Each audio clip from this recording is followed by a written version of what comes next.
Bom dia, galerinha do sétimo ano. Estamos aqui para a gente finalizar a aula, né, a nossa apostila de maio. Semana passada vocês tiveram aula com a professora Mirella, certo? Ela veio falar, né, ela veio falar sobre como que se deu a formação das monarquias centralizadas europeias, né? A crise, né, nesse período da crise do sistema feudal e a centralização do poder real, o poder que durante o feudalismo não era centralizado, né, era descentralizado na figura dos senhores feudais, né, que eu já expliquei isso para vocês na segunda aula. E agora, com as monarquias centralizadas, nós vamos ver, sim, o poder figurado na mão de uma pessoa, né, no caso dos reis, e a gente vai ver que esse rei, né, ao passo que na Idade Média, né, durante o feudalismo, o rei era. Eu gosto de brincar e chamar o rei da Idade Média como um rei banana. Agora esse rei passa a ser um rei de cunho, né, absolutista, né, que nós vamos ver melhor. Então vamos lá, aula 4 a gente vai falar sobre a crise no século XIV. O impulso econômico da Idade Média teve uma forte crise no século XIV. Durante todo esse século, boa parte da Europa foi marcada por inúmeras revoltas camponesas, decorrentes das condições da extrema miséria e exploração da população rural, e por sucessivos conflitos. Nesse período, a guerra, a fome e a peste assolaram a população europeia. Então, nesse século XIV, foi um século de grandes revoltas, né, de grande miséria, de grande exploração, né, de grandes conflitos, né, como eu acabei de ler, né, é um período de guerra, fome e peste na Europa. Tá? E uma das grandes guerras que aconteceu aí nesse período é a Guerra dos 100 Anos. Percebam que a guerra em si, ela dura de 1337 até 1453. Ela dá mais de 100 anos. Mas por conta de uma guerra ter sido extensa, por se tratar de uma guerra que se passaram dos 100 anos, ela é reconhecida como a Guerra dos 100 Anos. Então, né, se algum dia vocês falarem sobre a Guerra dos 100 Anos, não significa exatamente que ela aconteceu 100 anos, mas é porque ela foi reconhecida assim por ter sido uma guerra longa, né? Foi a mais longa guerra medieval, cujo palco foi a França, invadida pela Inglaterra. O fato gerador, o que gerou essa guerra? Foi a disputa entre as duas nações pela região de Flandres, que possuía uma significativa produção de tecidos de lá. Então, nós vamos ver França e Inglaterra disputando a região de Flandres. O pretexto para a guerra foi o problema da sucessão do trono francês. Como os descendentes do monarca francês morreram sem deixar descendentes, o rei da Inglaterra reclamou o trono para si, o que provocou a rejeição dos franceses. Por isso, a nobreza francesa declarou guerra à Inglaterra. Então nós vamos ver que os descendentes do monarca francês morreram sem deixar descendentes, né, na sucessão do trono francês. Então a França estava sem reino, né, não tinha descendentes. O que o rei da Inglaterra vai fazer? Vai querer reclamar o trono para si, né? Mas vai causar uma rejeição aí dos franceses. Foi na Guerra dos 100 Anos que se destacou Joana d'Arc, uma mulher a qual se dizia enviada por Deus para libertar a França. Ela chegou a comandar um exército e obteve importante vitória contra os ingleses, mas acabou presa e morreu queimada numa fogueira, acusada de bruxaria. Olha isso, pessoal, ela foi presa, morreu queimada numa fogueira, acusada de bruxaria. Durante a Guerra dos 100 Anos ocorreram a peste negra, foi o surto da peste bubônica, que diziminou boa parte da população da europeia. Eu citei sobre essa peste lá na segunda aula, né? E as jaquerias, que são as revoltas camponesas. Em 1453 terminou a guerra. Quais foram os resultados da Guerra dos 100 Anos? Crise na agricultura, fortalecimento do poder real, o reforço do exército nacional e formação do sentimento nacional, aquela coisa de pertencimento ao país, né? Concomitante a esses acontecimentos, né, junto, né, ao mesmo tempo que acontecia essa guerra, os turco-otomanos tomaram Constantinopla, sede do Império Bizantino. É o que vai marcar o fim da Idade Média, né? A Guerra das Duas Rosas, né, uma outra guerra. Após o término da Guerra dos 100 Anos, a situação econômica da Inglaterra era muito difícil. A perda dos territórios na França e a paralisação do comércio em Flandres enfraqueceram ainda mais a nobreza. Ao mesmo tempo, ocorreu uma disputa pela sucessão do trono inglês entre a família Lancaster, ligada ao feudalismo, que tinha como símbolo uma rosa branca, e a família York, ligada aos interesses mercantis, cujo símbolo era uma rosa vermelha. Então era a Guerra das Duas Rosas, porque era uma disputa entre duas famílias, uma família que estava ainda ligada ao sistema feudal, que tinha como símbolo a rosa branca, e a outra família, a família York, né, que era ligada já aos interesses mercantis, ao mercantilismo que estava em evidência naquele momento, e tinha como símbolo a rosa vermelha. Em 1485, Henrique Tudor, descendente dos Lancaster, mas casado com uma York, pôs fim à guerra, tornando-se rei da Inglaterra, com o título de Henrique VII. Então nós vamos ver que Henrique Tudor, né, ele é um Lancaster, das famílias da Rosa Branca, né, mas se casou com uma York, da família da Rosa Vermelha, e vai aí acabar com essa guerra, né? E aí então nós vamos ver o poder absoluto dos reis. Lembra, na Idade Média, né, quando a Idade Média estava em vigor, na Alta Idade Média, nós vamos ver os reis com pouco poder diante do seu país. Como o rei também era um senhor feudal, ele dominava o seu feudo, mas dentro daquele país não existia aquele pensamento, não, este é o meu país, aquele é o meu rei. Não, o pertencimento que existia era do feudo. Então, a liderança, a autoridade dentro de um feudo não era o rei do país inteiro, era o dono daquele feudo. Agora, diferente, porque nós vimos que os feudos eles foram diminuindo, o sistema feudal foi entrando em crise, as cidades foram crescendo, o sistema mercantil foi crescendo, o capitalismo foi surgindo. Então, nesse momento, nós vamos ver agora, sim, um rei forte, um rei que quer cada vez mais lucro, um rei que quer cada vez mais enriquecimento seu e do seu país, né? Entre aspas, né? Da elite do país, né?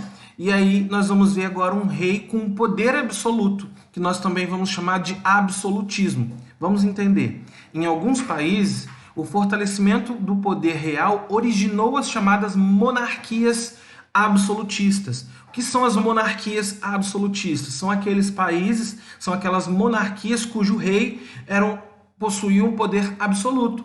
O que significa possuir um poder absoluto?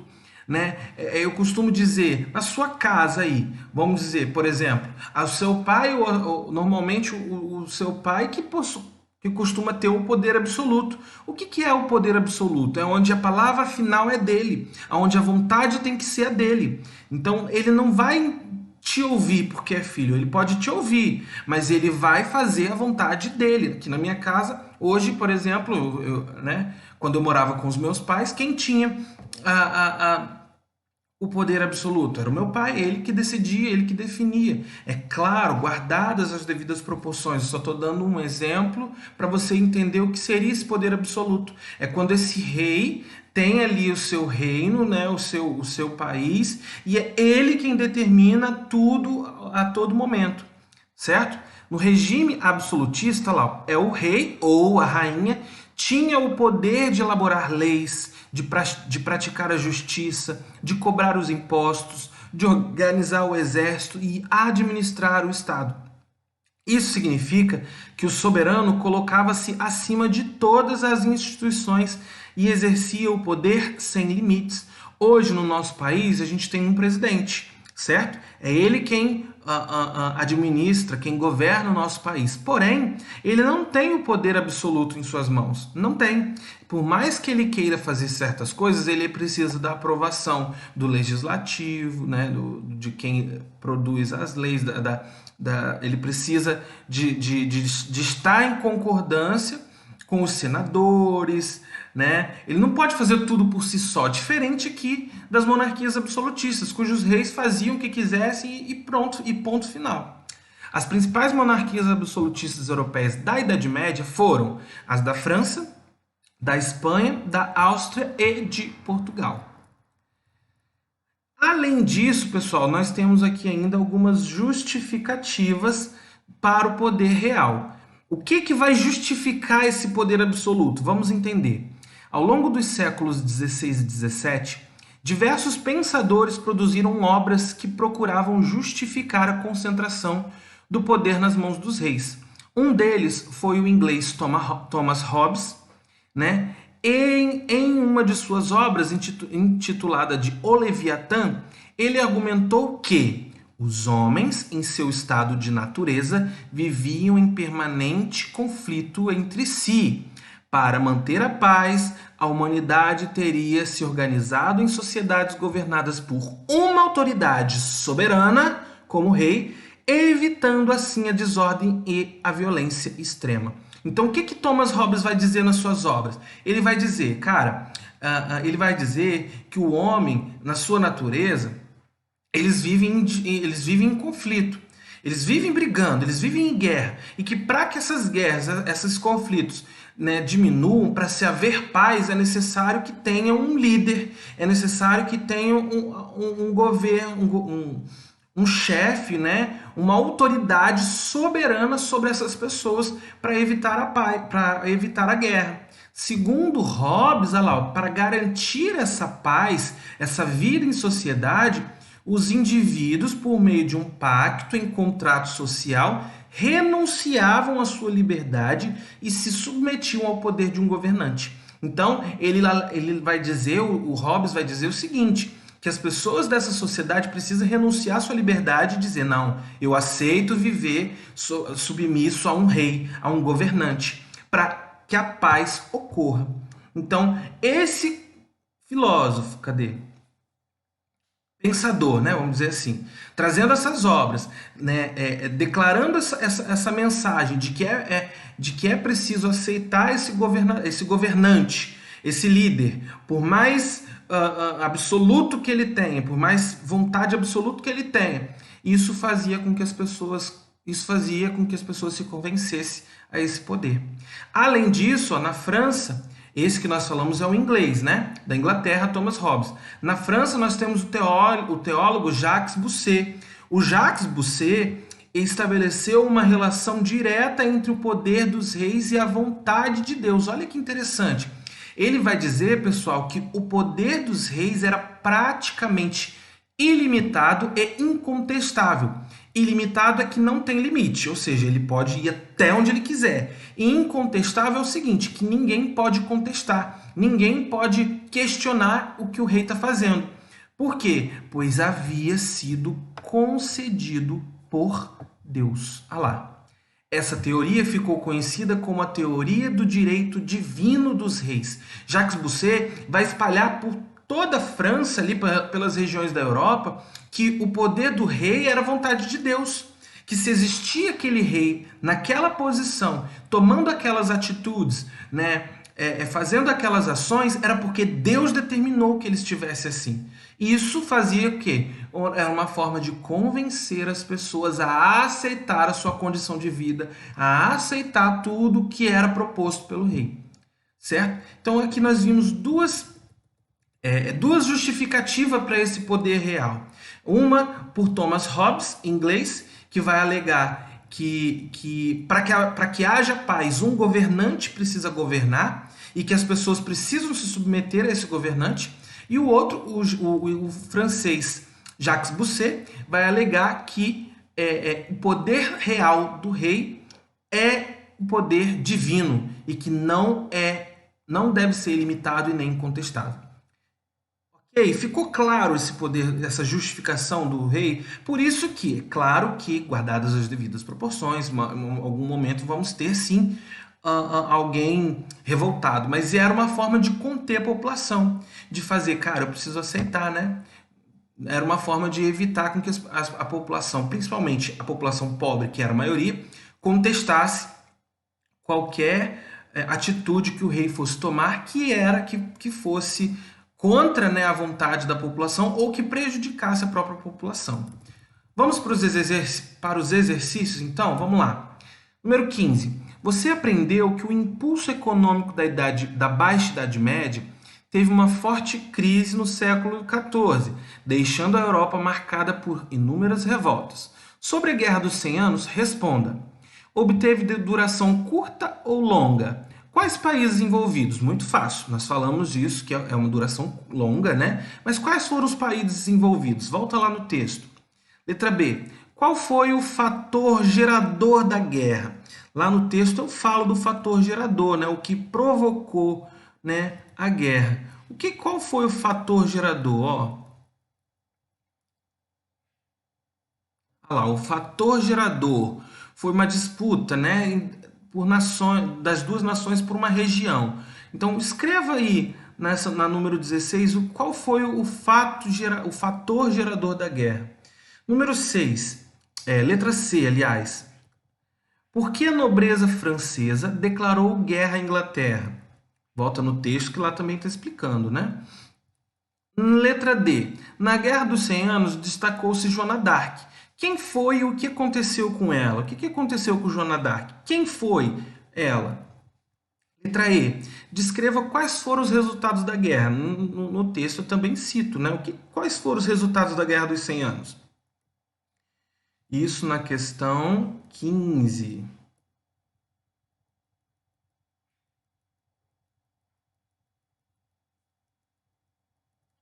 Aqui a gente sem querer pula, né?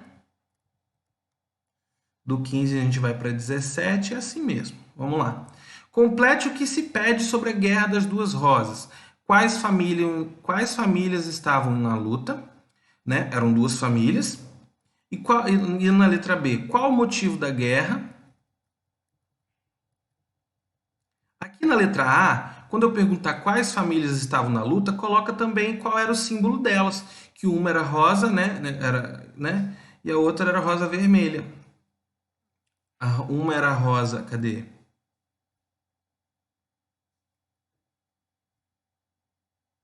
Uma era rosa branca e a outra era rosa vermelha, isso aí. Aí eu quero que você escreva o nome da família e o símbolo dela, o nome de cada família e o símbolo dela. E na letra B, o motivo da guerra. Na letra C, como a Guerra das Duas Rosas terminou. Na 18, em alguns países, o fortalecimento do poder real originou as chamadas monarquias absolutistas. No regime absolutista, quais funções possuíam o rei ou a rainha? Lá no texto eu falo, né, que eles possuíam várias funções. Quais funções são essas? Anota aí na 18. Número 19. Quais foram as principais monarquias absolutistas europeias da Idade Moderna? Calma aí, deixa eu ver aqui.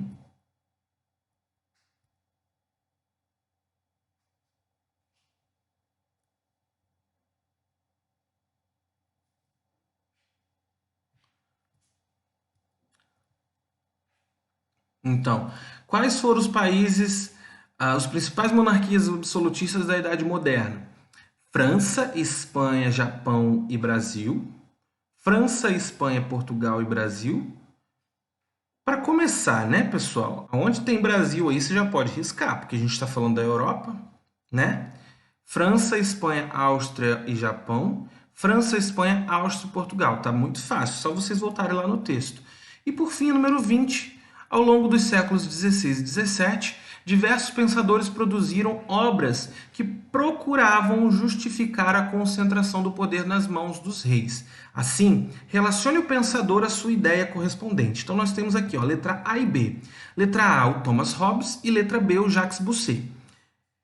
Cada frase dessa você tem que relacionar um desses pensadores. Por exemplo, argumentou que os homens, em seu estado de natureza, viviam em permanente conflito entre si, e para manter a paz, a humanidade teria se organizado em sociedades governadas por uma autoridade soberana, o rei. Quem que acreditava nessa ideia? Foi o Thomas Hobbes ou o Jacques? Coloca a letrinha correspondente. Depois, na segunda frase, estabeleceu uma relação direta entre o poder dos reis e a vontade de Deus. Quem que estabeleceu direta essa relação? O Thomas ou o Jacques? Terceira frase. Para ele, o poder dos reis era praticamente ilimitado e incontestável, pois havia sido concedido por Deus. Quem é? Para ele quem? Para o Thomas ou para o Jacques? E por fim, para garantir a paz e a vida em sociedade, os indivíduos renunciavam à sua liberdade e se submetiam ao poder de um governante. Quem que acreditava? Quem que dizia isso?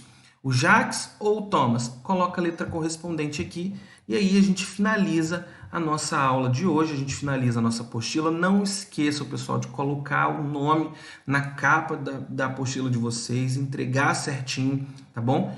A escola estará fazendo a entrega da apostila de junho amanhã, na quarta-feira, né? E aí entrega a apostila, se você tiver qualquer apostila atrasada, entrega também para poder a gente estar fazendo a correção e dando a nota de vocês do primeiro trimestre, ok? Qualquer dúvida eu estarei disponível para vocês no WhatsApp. Até a nossa próxima aula.